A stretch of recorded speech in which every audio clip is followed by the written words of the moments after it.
Zoom mà chụp rip xuống này đó này bạn đi thật video tại chạy chui này đó này tròn đây đà cam một hiệp cầm phun con sang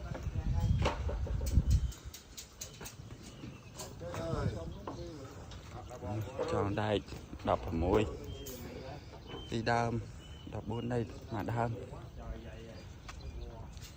vậy thì lấy ra hỏi gì ta đã làm rồi lấy ra chưa ai giờ mẹ anh tới ơi đây đây với tôi nè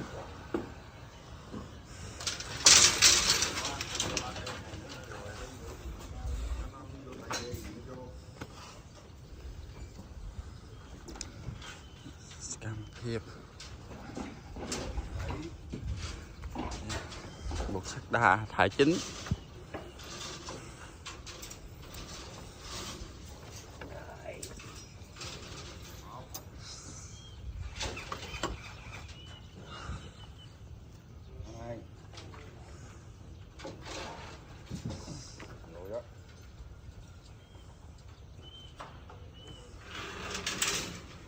giờ tới phần đổ đà phần mình của tự Phật này các bạn. mày bắt đầu đóng này đang cao gấp một nè mày không có mua thép đâu đóng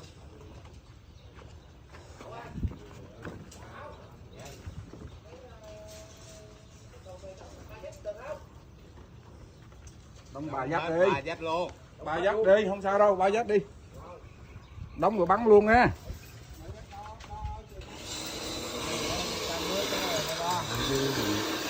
Đóng thùng nữa các bạn, ở trên thì bột đà này đà 10 20 đà nhỏ nhỏ xíu lắm, 30 đó đủ nữa đà 10 20 đủ lụm lên một chơi đà nhỏ lại hả, chơi đà nhỏ lại hả, chứ rồi mà chơi cái đà này nhỏ là ông đặt của ông tao của ông tao ông hỏi đâu đại nhiêu 20 30 ông mấy cái dưới nè không đi đẳng phải cầm chứ ăn lại vịnh đây cái đi tôi dứt ra ngoài luôn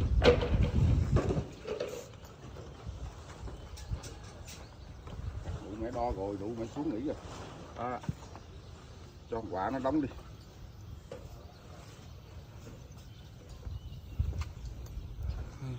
Lên coi quá trời cột à.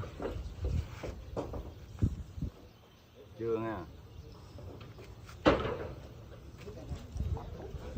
Dạ. Rồi. Nói bên nào nói khúc hơn ta nói bên nào nói khúc hơn à nè nè nói chạy ra ngoài luôn đi nói sao thì nó vừa cậy chừng chục miếng hay 7-8 miếng này đem lại Mẹ một đống 7-8 miếng gì đủ. bây giờ ông chờ nó lựa cái gối của tượng Phật này các bạn, cái gối nằm xéo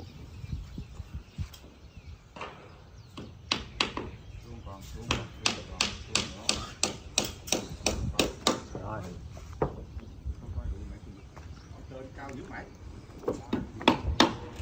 ở đây đang ở dưới đang dính dáng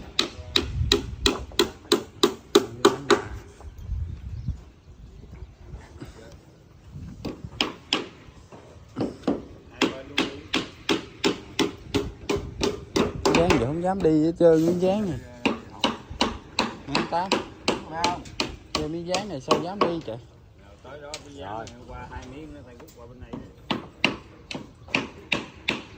rồi qua quả luôn Qua quả đây nè nha, bên kia cũng vậy đó nha, nó cao hơn cái cột rồi, cao gì nó cao đi trời lăn trời cái cột bự các bạn, mày không bụng rồi mày đổ lửa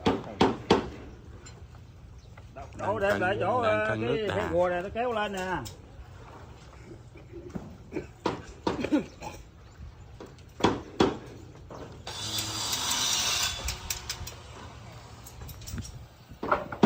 Rồi. Bây giờ xin Rồi.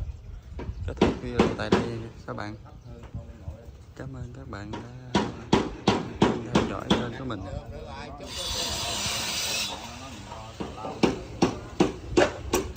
Xin chào và hẹn gặp lại. Đem thịt tôi đem đi bán đi nha trời.